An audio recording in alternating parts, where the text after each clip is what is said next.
주신 하나님의 말씀은 로마서 8장 18절에서 28절에 있는 말씀입니다. 로마서 8장 18절로 28절에 있는 말씀 다 함께 봉독하겠습니다. 생각하건대 현재의 고난은 장차 우리에게 나타날 영광과 비교할 수 없도다.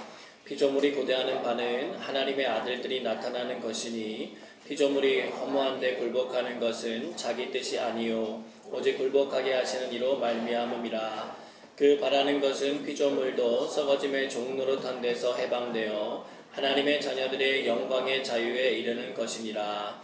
피조물이 다 이제까지 함께 탄식하며 함께 고통을 겪고 있는 것을 우리가 아느니라. 그뿐 아니라 또한 우리 곧 성령의 처음 익은 열매를 받은 우리까지도 속으로 탄식하여 양자될 것 곧 우리 몸의 속량을 기다리느니라. 우리가 소망으로 구원을 얻었음에 보이는 소망이 소망이 아니니 보는 것을 누가 바라리요. 만일 우리가 보지 못하는 것을 바라면 참음으로 기다릴지니라. 이와 같이 성령도 우리의 연약함을 도우시나니 우리는 마땅히 기도할 바를 알지 못하나 오직 성령이 말할 수 없는 탄식으로 우리를 위하여 친히 간구하시느니라. 마음을 살피시는 이가 성령의 생각을 아시나니 이는 성령이 하나님의 뜻대로 성도를 위하여 간구하심이니라. 우리가 알거니와 하나님을 사랑하는 자 곧 그의 뜻대로 부르심을 입은 자들에게는 모든 것이 합력하여 선을 이루느니라. 아멘. 오늘은 기대와 기다림의 사이에서라는 제목으로 주의 말씀 증거하도록 하겠습니다. 언제나 우리에게 가장 선한 길로 인도하시는 하나님의 평강과 은혜가 우리 귀한 성도님들의 삶 가운데 늘 가득하시기를 주님의 이름으로 축복합니다. 어느 따뜻한 봄날 카를 폰 프리슈라고 하는 독일 남성이 산책을 하고 있었습니다. 그러다가 우연히 벌집 주위에서 춤을 추는 것처럼 빙빙 돌고 있는 꿀벌들을 보게 됩니다. 여러분이 만약 이런 꿀벌들을 보시면 여러분은 어떻게 하시겠습니까? 저는 이 세계에서 벌이 사라지면 지구 종말이 올 수 있다라고 하는 글을 본 적이 있습니다. 유엔의 식량 농업기구에 따르면 전 세계 식물 작물 중에 꿀벌에 의해서 열매를 맺는 식물의 비중이 63% 정도나 된다고 합니다. 굉장히 많은 수인 거죠. 그래서 아인슈타인은 이렇게 경고했습니다. 지상에서 꿀벌이 사라지면 인류도 4년을 넘기지 못할 것이다. 근데 여러분, 왜 벌이 자꾸만 사라지는 것입니까? 가장 큰 원인 중에 하나가 살충제의 과다 살포입니다. 해충으로부터 벗어나기 위해서 당장 편리한 방법을 사용하다 보니까 생태계 파괴의 심각한 원인으로 작용하게 되는 거죠. 그래서 며칠 전에 이 론즈데일 길을 이렇게 걸을 시간이 있었는데 이렇게 걸었다 보니까 꽃들이 있고 꽃 주변에 벌과 나비가 있는 거예요. 오랜만에 본 거라 너무 반갑고 좋아서 제가 우리 벌들에게 그랬습니다. 있어줘서 고맙다. 그 벌들이 뭐 듣거나 말거나 상관없이 저는 저의 할 일을 하고 이렇게 걸어갔던 적이 있습니다. 근데 이 프루슈라고 하는 사람이 꿀벌을 보고 지나가는 다른 사람들을 뒤로 한 채 그 꿀벌들의 행동에 호기심을 갖기 시작했어요. 벌들의 저런 행동에 어떤 의미가 있는 것 아닐까? 그래서 그 다음 날부터 밖으로 나가서 꿀벌을 쫓아다니기 시작했습니다. 무려 40년 동안이나 꿀벌의 습성을 관찰했고 꿀벌이 보내는 신호 체계가 어떤 것인지를 알아냈습니다. 꿀벌이 팔자 모양으로 움직인다라고 하는 것은 동료들에게 꽃이 피어있는 위치를 알려주는 신호이고, 좌우로 흔들면 꿀이 많은 꽃을 발견했다라고 하는 신호였습니다. 그는 계속된 연구를 통해서 꿀벌의 언어 체계와 그들이 가지고 있는 후각 능력을 밝혀냈고요. 태양을 나침반 삼아서 움직여 다니는 그들의 습성을 알게 되고, 빙글빙글 도는 춤은 먹이가 벌통에서 한 75m 정도 이내에 있다는 것을 가리키고, 꼬리를 흔드는 춤은 더 먼 거리에 있다라고 하는 것을 가르쳐 준다라고 하는 것을 알아냈습니다. 아마 오늘 이 얘기를 듣고 가시면 벌들의 움직임이 예사롭지 않게 보이기 시작하실 거예요.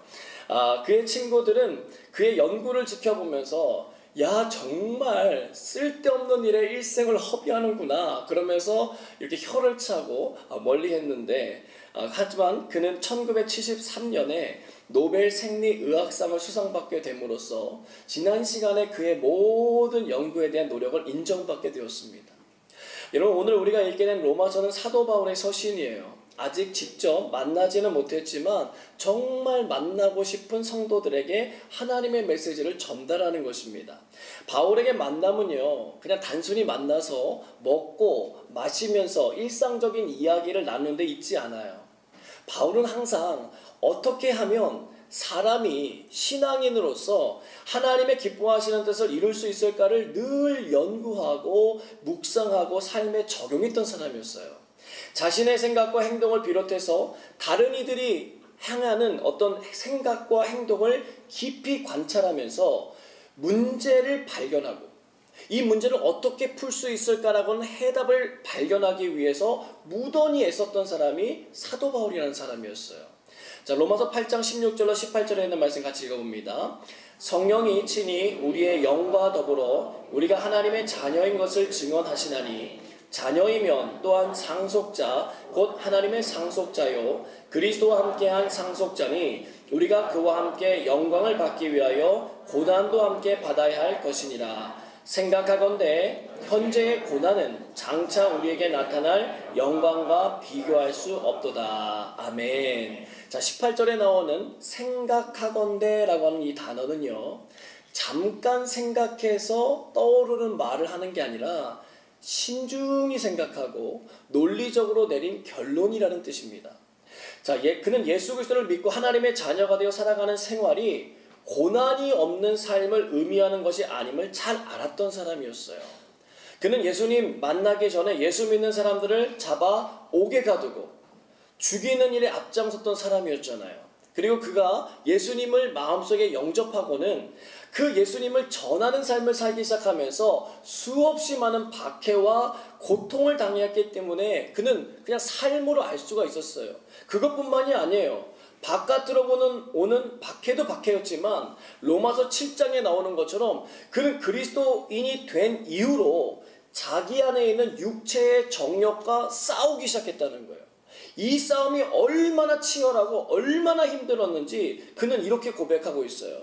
로마서 7장 22절로 24절에 있는 말씀 같이 읽습니다. 내 속사람으로는 하나님의 법을 즐거워하되 내 지체 속에서 한 다른 법이 내 마음의 법과 싸워 내 지체 속에 있는 죄의 법으로 나를 사로잡는 것을 보는도다. 오호라 나는 곤고한 사람이로다. 이 사망의 몸에서 누가 나를 건져내랴. 아멘. 여러분, 이 말씀이 여러분에게는 어떻게 다가오세요?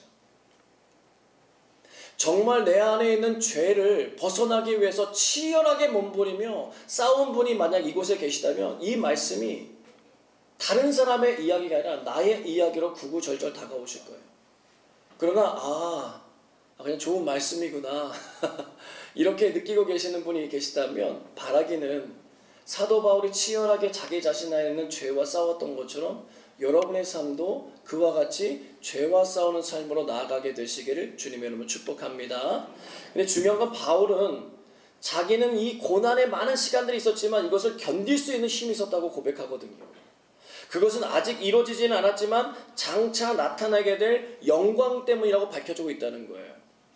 여러분, 로마서와 거의 비슷한 시기에 쓰여진 것으로 보여지는 고린도후서를 보면 바울은 자기가 경험했던 천국에 대한 경험을 살짝 적어주고 있어요. 그는 14년 전에 하나님의 환상과 계시에서 셋째 하늘로 이끌려서 올라갔던 적이 있는 사람이었어요.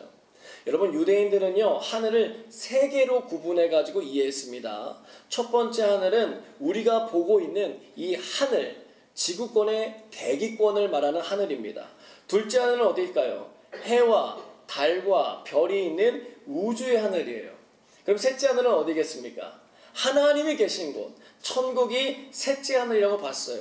근데 그 사도 바울은 뭐라고 말하냐면 자신이 셋째 하늘에 다녀왔다고 얘기하는 거예요. 그러나 그는 이것이 자기의 자랑이 되지 않게 하기 위해서 자기를 1인칭으로 표현하지 않고 3인칭으로 표현해서 나타냈습니다. 그는 그때 경험했던 자신의 감정을 너무 자세하게 표현해놨어요.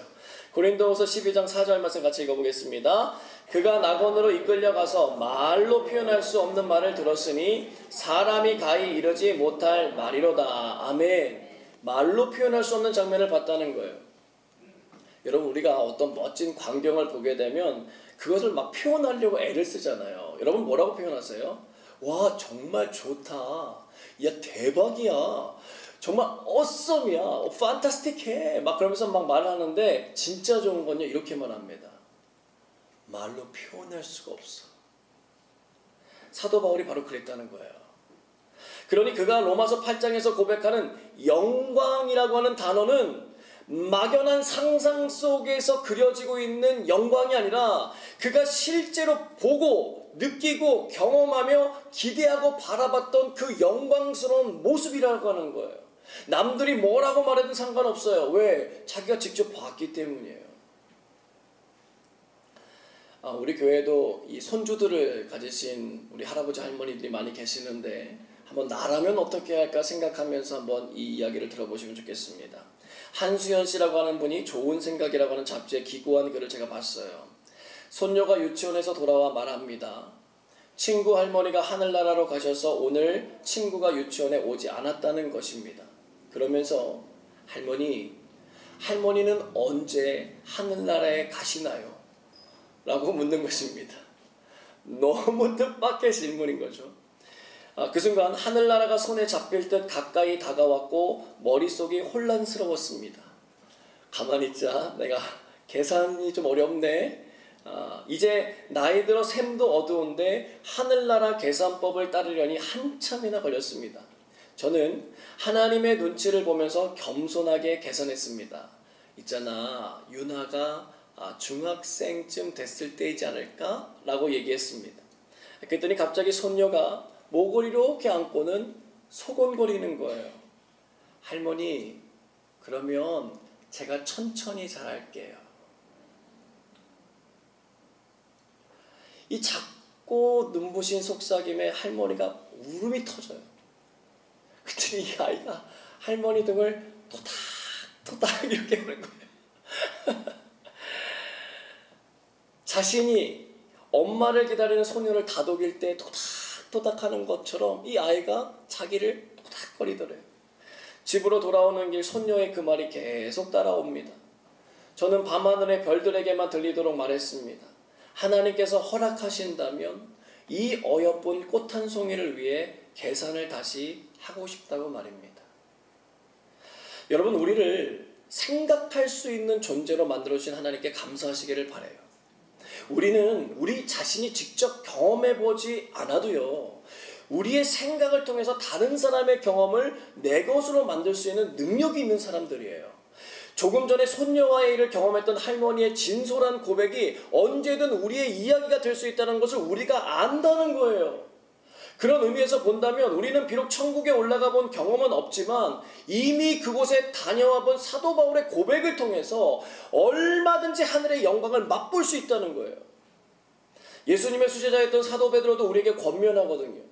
베드로전서 4장 12절로 16절에 있는 말씀 같이 읽어봅니다. 사랑하는 자들아, 너희를 연단하려고 오는 불시험을 이상한 일 당하는 것 같이 이상히 여기지 말고 오히려 너희가 그리스도의 고난에 참여하는 것으로 즐거워하라. 이는 그의 영광을 나타내실 때에 너희로 즐거워하고 기뻐하게 하려 함이라. 너희가 그리스도의 이름으로 치욕을 당하면 복 있는 자로다. 영광의 영, 곧 하나님의 영이 너희 위에 계심이라. 너희 중에 누구든지 살인이나 도둑질이나 악행이나 남의 일을 간섭하는 자로 고난을 받지 말려니와 만일 그리스도인으로 고난을 받으면 부끄러워하지 말고 도리어 그 이름으로 하나님께 영광을 돌리라. 아멘. 베드로가 세상 속에서 받는 고난을 견뎌낼 수 있었던 것도 하나님의 영광이 나타나실 때가 반드시 온다는 것을 믿었기 때문이라는 거예요. 그때 얻게 될 즐거움과 기쁨을 기대하기 때문에 포기할 수가 없는 거예요. 마치 때가 되면 봄이 온다는 것을 알기 때문에 추운 겨울을 견딜 수 있고 밤이 지나면 아침이 온다는 것을 알기 때문에 기다릴 수 있는 것과 같다는 거예요. 여러분, 우리가 기차나 버스나 자가용을 몰고 가다 보면 간혹 터널을 통과해서 가야 될 때가 있잖아요. 사방이 막혀있고 답답한 그곳을 통과하면서도 우리가 견딜 수 있는 이유가 뭐냐는 거예요. 아무리 길어도 출구가 있다는 것을 알기 때문이에요. 선하신 하나님은 이미 다양한 우리의 삶을 통해서 하나님께서 우리 인생 가운데 하시는 일들을 생각하고 바라볼 수 있게 하셨다는 거예요. 이것이 은혜예요. 우리에게 하나님의 영광을 기대하게 만드셨고 우리는 그것을 기다리며 살고 있다는 것입니다. 근데 사도 바울의 고백을 좀 더 살펴보겠습니다. 로마서 8장 19절로 22절에 있는 말씀 같이 읽습니다. 피조물이 고대하는 바는 하나님의 아들들이 나타나는 것이니 피조물이 허무한데 굴복하는 것은 자기 뜻이 아니요 오직 굴복하게 하시는 이로 말미암음이라. 그 바라는 것은 피조물도 썩어짐의 종노릇한 데서 해방되어 하나님의 자녀들의 영광의 자유에 이르는 것이니라. 피조물이 다 이제까지 함께 탄식하며 함께 고통을 겪고 있는 것을 우리가 아느니라. 아멘. 사도 바울의 시야가 넓어져요. 하나님과 나 그리고 너 우리라고 하는 사람의 공동체를 바라보면서 서신을 써 내려가던 이 사도 바울이 이제는 그의 시야를 확 넓혀서 하나님께서 지으신 모든 피조세계를 바라보고 있는 거예요. 동물, 식물, 광물 등과 같은 자연계의 모든 피조물들이에요. 마치 벌을 보면서 연구했던 프리슈라고 하는 사람처럼 바울은 사람뿐만 아니라 자연 속에서도 하나님의 뜻을 관찰할 수 있는 눈을 가지고 있었다는 거예요. 그가 말하는 거예요. 피조물들이 허무한데 굴복했고 썩어짐의 종노릇을 하고 있다는 거예요. 다시 말하면 이 피조물들이 기쁘게 살지 못하고 힘들고 괴롭게 살아가고 있다는 거예요. 여러분 그 이유가 무엇입니까? 사람의 범죄함 때문이에요. 창세기 3장 17절로 18절에 있는 말씀 같이 읽어봅니다.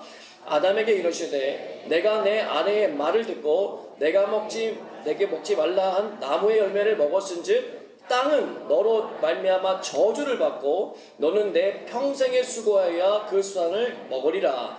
땅이 내게 가시덤불과 엉겅퀴를 낼 것이라. 내가 먹을 것은 밭의 채소인즉. 아멘.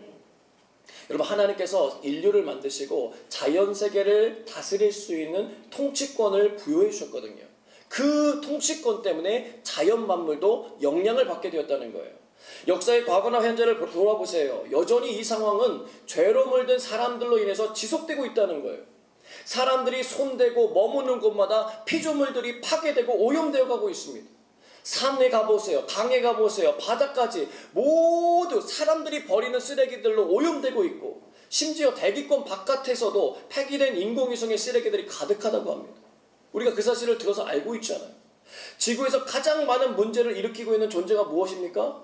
바로 우리들이라는 거예요. 사람이라는 거예요.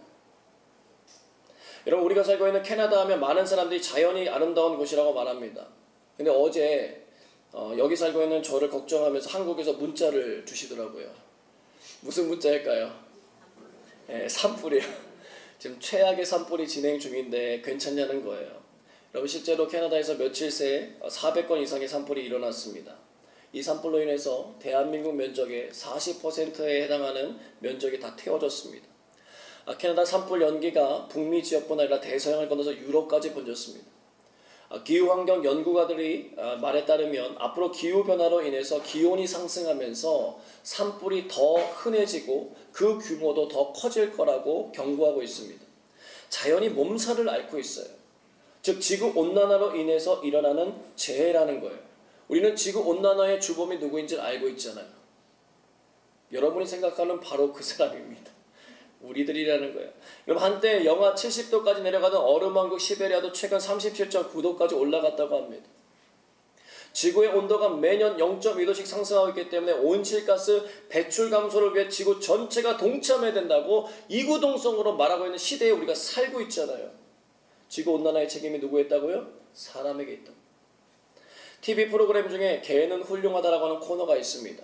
혹시 보신 분 계세요? 여러분 너무 성경과 기도만 하지 마시고 가끔은 좋은 프로그램들도 좀 보시길 바랍니다.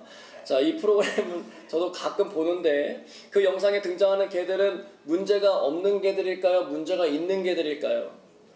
문제가 있는 개들이 다 출연해요. 자, 그런데 진단하고 치료해 가는 과정을 보다 보면 우리가 알게 되는 사실이 하나 있어요.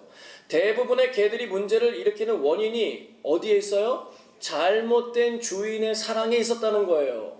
질서와 규칙이 없는 사랑이 결국은 개들을 삐뚤어지게 만드는 열쇠가 되었다는 거예요. 저는요 그 프로그램을 보면서 새삼 한 사람이 제대로 서는 것이 정말 중요하다라고 하는 생각을 많이 했습니다. 사도 바울도 그런 거예요. 한 사람이 하나님 안에서 제대로 서는 것이 중요하다.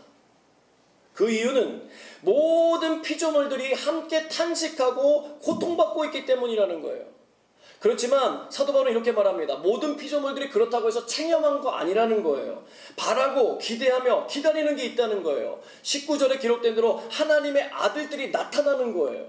어떤 아들이냐? 21절에 보니까 하나님의 영광의 자유에 이른 아들들이라는 거예요. 이게 왜 중요하냐? 하나님의 영광을 우리가 경험할 때에 비로소 우리는 진정한 의미에서의 자유를 경험하게 되기 때문에 그래요. 우리는 하나님의 영광을 맛볼 때 변화되기 시작합니다. 전에는 헤아리지 못하고 생각하지도 못하고 볼 수도 없었던 하나님의 시야가 우리의 영혼 가운데 임하면서 그 마음과 생각으로 세상을 바라보기 시작한다는 거예요. 로마서 6장 22절 말씀 같이 읽어보겠습니다. 그러나 이제는 너희가 죄로부터 해방되고 하나님께 종이 되어 거룩함에 이르는 열매를 맺었으니 그 마지막은 영생이라. 아멘. 그리스도 예수의 십자가 안에서 참된 자유를 경험하고 하나님의 영광을 경험하고 나니까 자연스럽게 우리 안에 생기는 일이 있어요. 무엇이에요? 거룩함에 이르는 열매에 관심을 갖기 시작한다는 거예요. 그리고 그 거룩함에 이르는 열매는 나 자신뿐만 아니라 하나님의 공의와 사랑으로 세상의 모든 피조물들을 관리하고 다스리는 데까지 나아가게 된다는 거예요. 사도 바울은 이 원리를 바라보게 된 것입니다. 결국 우리가 머문 모든 곳이 천국의 기쁨과 자유를 회복하는 곳이 되길 원하시는 하나님의 마음을 사도 바울이 깨달은 거예요. 그러나 그것이 간단한 일이 아니라는 것을 사도 바울도 알았어요. 자, 로마서 8장 23절로 25절에 있는 말씀 같이 읽습니다.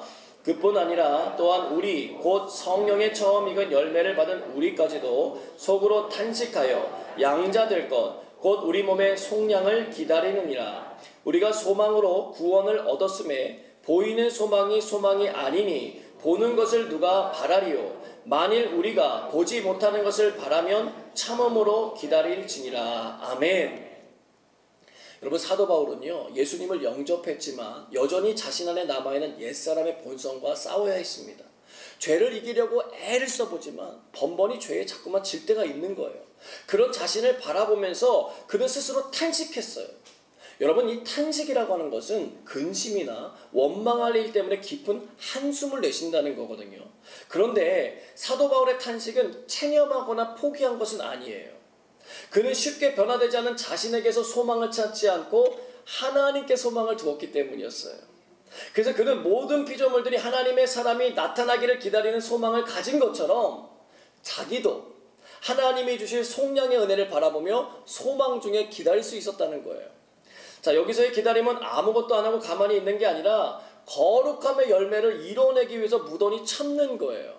그러니까 성령의 열매들, 9가지 열매들 중에서 인내하는 거예요. 인내하는 거. 참아내는 거.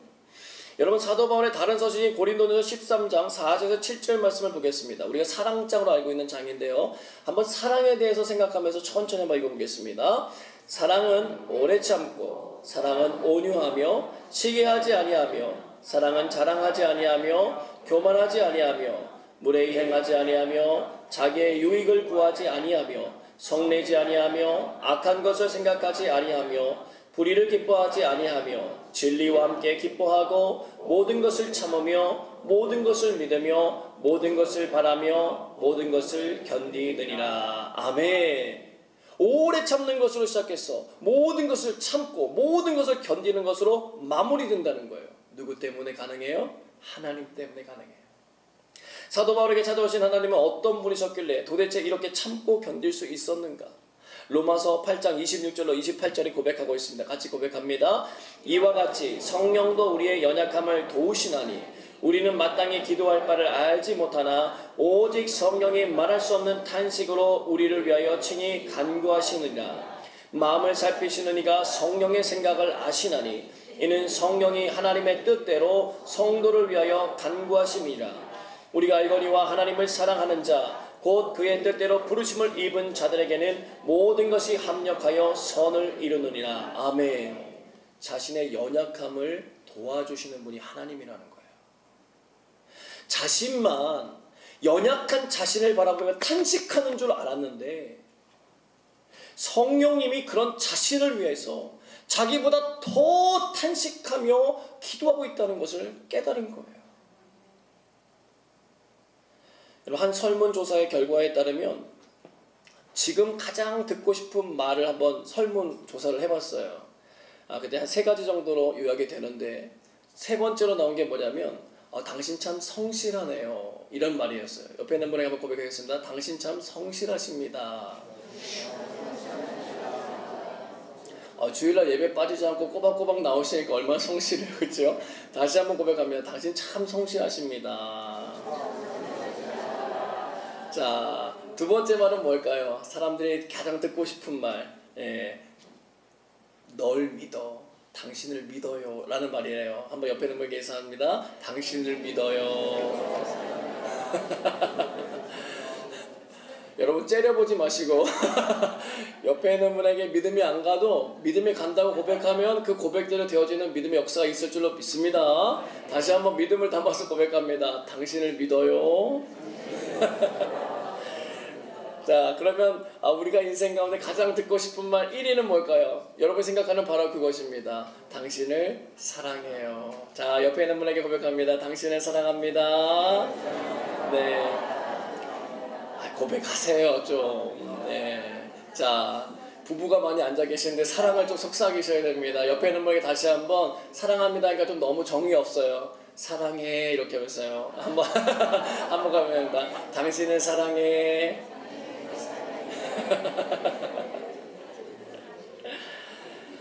여러분, 이 말들은요 비용이 들질 않아요. 돈이 없어도 누구나 할 수 있어요. 그러나 정말 삶을 풍요롭게 해줄 수 있는 말들이고 사람을 변화시킬 수 있는 힘이 있는 말들이에요. 왜 아끼시냐고요. 아끼지 마세요. 여러분이 이 사랑을 자꾸 고백하다 보면 여러분 이 사랑이 능력이 되어서 여러분의 자녀들, 여러분의 가정이 변화됩니다. 여러분 길 가다가 꽃을 보면 좀 사랑해 주세요. 사랑한다고 말해주세요. 그러면요 꽃들이 더 활짝 피고요 나무가 더 잘 자라게 되어 있어요. 그게 하나님이 우리에게 주신 말의 능력이라는 거예요. 여러분 이 말이 선포될 때에 누군가에게 다가갈 때에 피곤했던 사람이 휴식을 누릴 수 있고요, 좌절했던 사람이 용기를 얻고요, 슬퍼하던 사람이 위로를 얻게 된다는 거예요. 돈을 주고 살 수 없는 말이 사랑해라는 약이라고 하잖아요. 근데 여러분 우리는 이미 그 사랑을 받은 사람들이에요. 하나님께서 자신의 독생자이신 예수 그리스도를 우리를 대신해서 십자가에 내주신 것만으로도 모자라서 성령 하나님을 우리에게 보내주셨다는 거예요.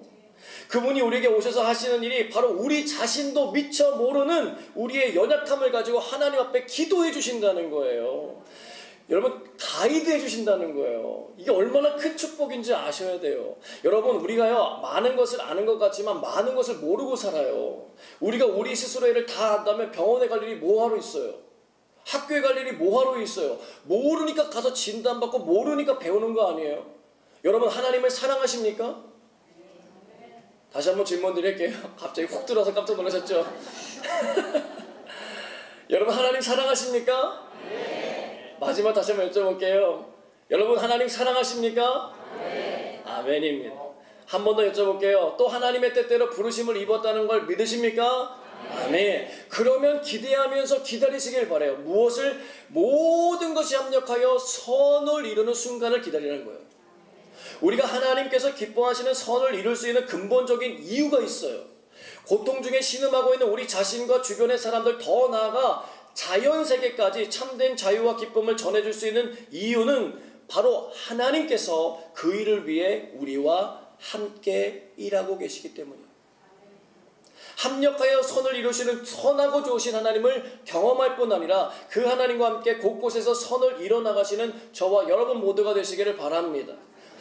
하나님의 사랑 안에서 기대하고 꿈꾸었던 일들이 바로 내 눈앞에서 이루어지지 않는다고 하더라도 좌절하지 마시고 성령님과 함께 기다림의 시간을 참고 견뎌낼 수 있는 은혜를 누리시는 이번 한 주간의 삶이 되시길 주님의 이름으로 축복합니다. 함께 기도하겠습니다.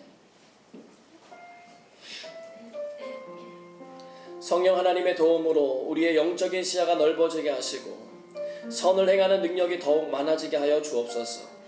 하나님의 영광을 맛보며 살게 하시고 하나님이 주시는 꿈을 기대하며 기도하고 기다리는 믿음의 사람들 되게 하여 주옵소서. 특별히 사람들의 죄로 인하여 신음하는 자연 만물을 긍휼히 여겨주시고 하나님의 사랑을 품는 이들로 인해서 참된 자유와 기쁨이 회복되게 하여 주옵소서. 주신 말씀 기억하며 함께 기도하겠습니다. 사랑과 많으신 아버지 하나님 감사합니다. 오늘 이 시간 주님 앞에 우리를 나오게 하시고 하나님 주님의 형상으로 우리를 빚어가게 하시니 감사합니다. 하나님 우리 안에 거룩한 소원을 주시고 하나님이 기뻐하시는 그 아름다운 삶의 방향으로 나아가실 수 있게 하신 하나님, 오늘도 우리가 붙들어야 될 것들을 붙들게 하시고 버려야 될 것들을 버리게 하여 주옵소서. 하나님이 주시는 거룩한 열매를 향하여 우리가 걸어나가기 원합니다. 하나님의 영광을 맛보며 살아가게 되길 원합니다. 우리를 위하여 하나님 말할 수 없는 탄식으로 기도하시는 성령님의 은혜에 힘입어서 살아가게 되길 원합니다. 누군가 나를 위해서 울어줄 수 있을까라고 고민할 때에 우리 곁에 찾아오셔서 우리를 대신하여 울어주시는 그 사랑의 하나님, 그 성령 하나님의 인도하심과 그 사랑을 경험하며 살게 하여 주옵소서. 여기 있는 우리 성도들 한 분 한 분 외톨이처럼 살지 않게 도와주시고 정말 우리 곁에 오셔서 우리를 붙들어주시고 싸매주시고 고쳐주시는 그 하나님의 평강과 은혜를 누리며 살게 하여 주시고 그 하늘 아버지 하나님 그 영광의 능력이 하나님 임하여서 매일의 삶이 기쁘고 감격하고 감사하고 일어설 수 있는 그 놀라운 축복 받아 누리며 살아갈 수 있도록 하나님 인도해 주옵소서. 하나님이 복을 주셨는데 그 복을 누리며 살아갈 수 있도록 하나님이 도우시고 역사하여 주옵소서. 주님 이루시기를 기대합니다. 한 번 더 기도하겠습니다. 하나님, 특별히 캐나다의 모든 산불이 빨리 진화될 수 있도록 인도해 주시고 전쟁과 탐욕으로 인해서 하나님 너무 고통 가운데 이 모든 자연만물, 우리 지구라고 하는 이 행성이 정말 하나님의 사람들로 해서 다시 깨끗함을 얻고 천국의 기쁨과 은혜를 다시 맛볼 수 있는 에덴 동산과 같은 그런 은혜가 있도록 주님 도와달라고, 우리 한 사람 한 사람이 그 일에 쓰임받고 나아가 하나님의 마음으로 이 모든 세상을 섬겨나갈 수 있게 해달라고 우리가 서로를 위해서 축복하며 함께 기도하겠습니다.